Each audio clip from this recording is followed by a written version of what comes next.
Em um estado totalitário, não há necessidade de importar-se com o que as pessoas pensam, uma vez que o governo pode controlar esses pensamentos através da força de seus cacetetes.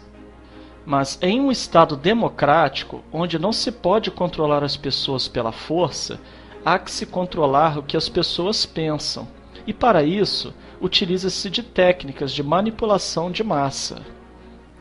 Adiante, citaremos as 10 técnicas de manipulação listadas por Noam Chomsky, um linguista, filósofo, cientista cognitivo, comentarista e ativista político norte-americano, referenciado em âmbito acadêmico como o pai da linguística moderna. Também é uma das mais renomadas figuras no campo da filosofia analítica. Número 1. A estratégia da distração.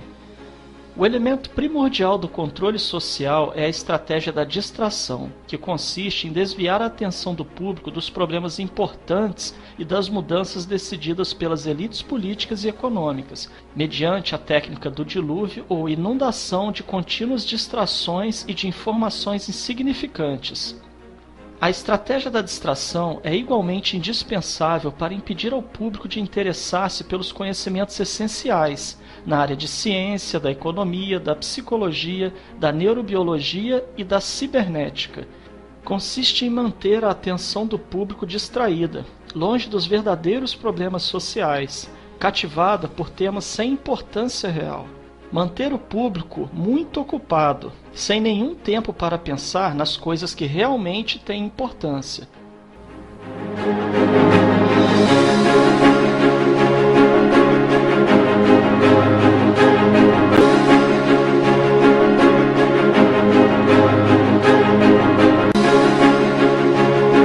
Estratégia de número 2. Criar problemas, depois oferecer soluções. Este método também é chamado de problema-reação-solução. Cria-se um problema, uma situação prevista para causar certa reação no público, a fim de que este seja o mandante das medidas que se deseja fazer aceitar. Por exemplo, deixar que se desenvolva ou se intensifique a violência urbana, ou organizar atentados sangrentos, a fim de que o público seja o mandante de leis de segurança e políticas em prejuízo da liberdade. Ou também criar uma crise econômica para fazer aceitar como um mal necessário o retrocesso dos direitos sociais e o desmantelamento dos serviços públicos.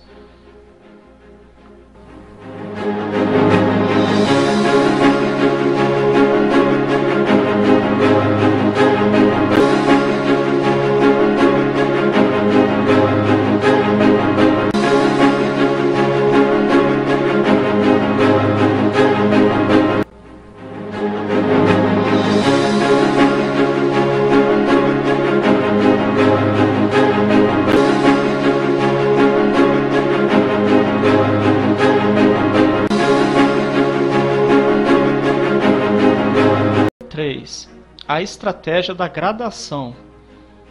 Para fazer com que se aceite uma medida inaceitável, basta aplicá-la gradativamente, a conta-gotas, por anos consecutivos.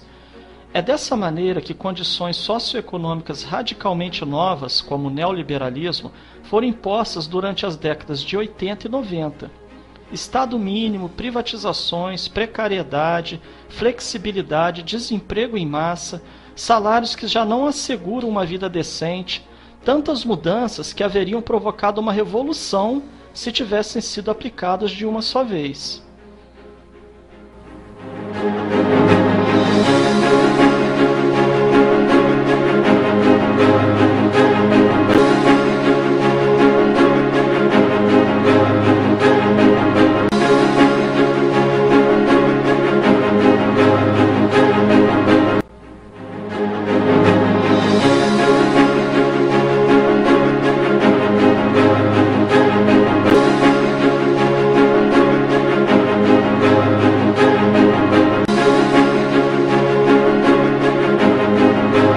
Número 4. A estratégia do deferido. Outra maneira de se fazer aceitar uma decisão impopular é de apresentá-la como sendo dolorosa e necessária, obtendo a aceitação pública no momento para uma aplicação futura. É mais fácil aceitar um sacrifício futuro do que um sacrifício imediato.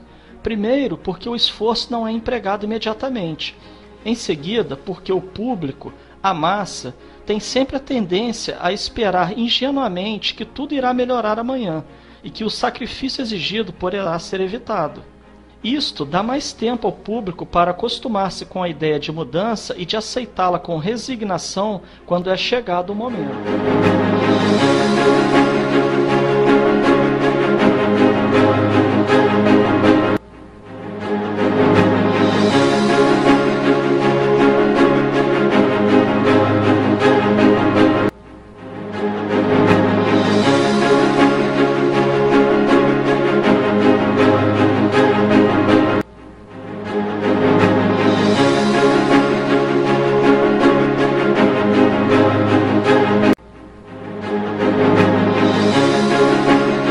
Número 5.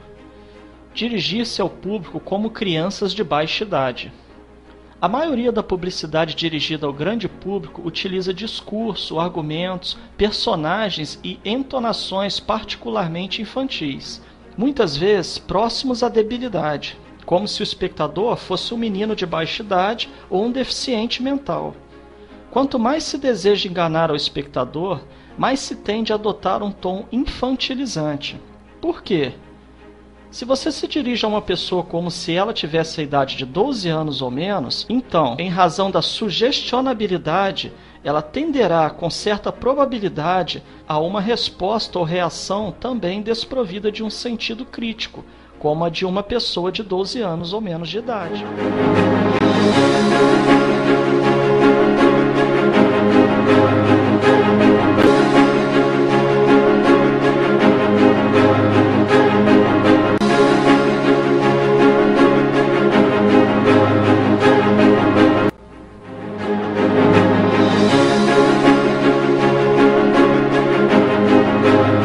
Número 6.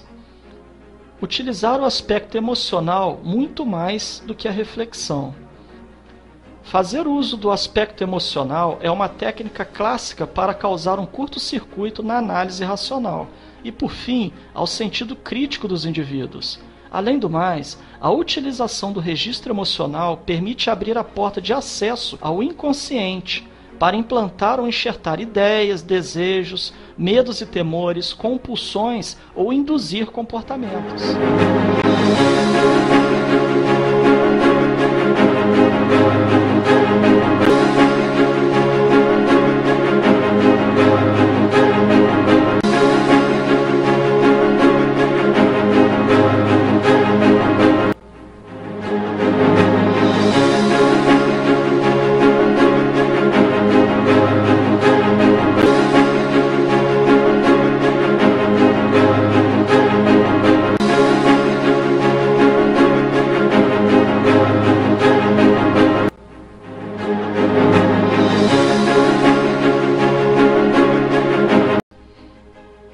Estratégia de número 7. Manter o público na ignorância e na mediocridade. Consiste em fazer com que o público seja incapaz de compreender as tecnologias e os métodos utilizados para seu controle e sua escravidão. A qualidade da educação dada às classes sociais inferiores deve ser a mais pobre e medíocre possível, de forma que a distância da ignorância que para entre as classes sociais inferiores e as classes sociais superiores seja e permaneça impossível para o alcance das classes inferiores.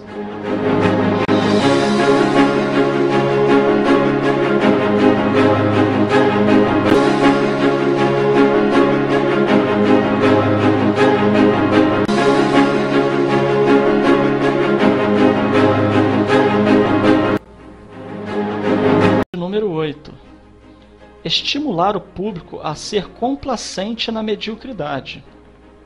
Consiste em promover o público a achar que é moda o fato de ser estúpido, vulgar e inculto.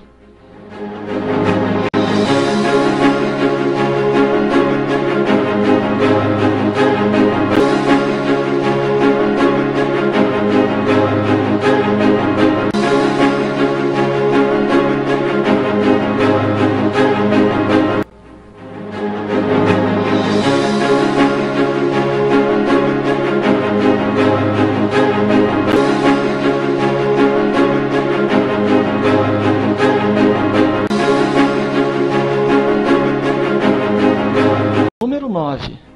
Reforçar a revolta pela autoculpabilidade. Fazer o indivíduo acreditar que é somente ele o culpado pela sua própria desgraça, por causa da insuficiência de sua inteligência, de sua capacidade ou de seus esforços. Assim, ao invés de rebelar-se contra o sistema econômico, o indivíduo se autodesvalida e culpa-se, o que gera um estado depressivo do qual um dos seus efeitos é a inibição de sua ação. E sem ação não há revolução.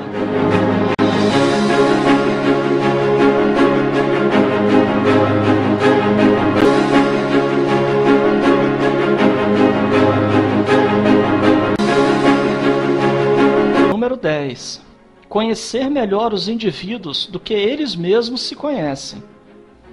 No transcorrer dos últimos 50 anos, os avanços acelerados da ciência têm gerado crescente brecha entre os conhecimentos do público e aqueles possuídos e utilizados pelas elites dominantes. Graças à biologia, à neurobiologia e à psicologia aplicada, o sistema tem desfrutado de um conhecimento avançado do ser humano, tanto de forma física como psicologicamente. O sistema tem conseguido conhecer melhor o indivíduo comum do que ele mesmo conhece a si próprio. Isto significa que, na maioria dos casos, o sistema exerce um controle maior e um grande poder sobre os indivíduos do que os indivíduos a si mesmos. Observando essas 10 estratégias citadas por Noam Chomsky, certamente poderemos fazer relações com o que vivemos atualmente, principalmente no campo político. Portanto, é dever de cada um analisar cada fato e notícia a partir de seu próprio ponto de vista, reunindo a maior quantidade de informações possível. Somente assim conseguiremos anular os efeitos manipuladores que estão embutidos nas propagandas, notícias e acontecimentos.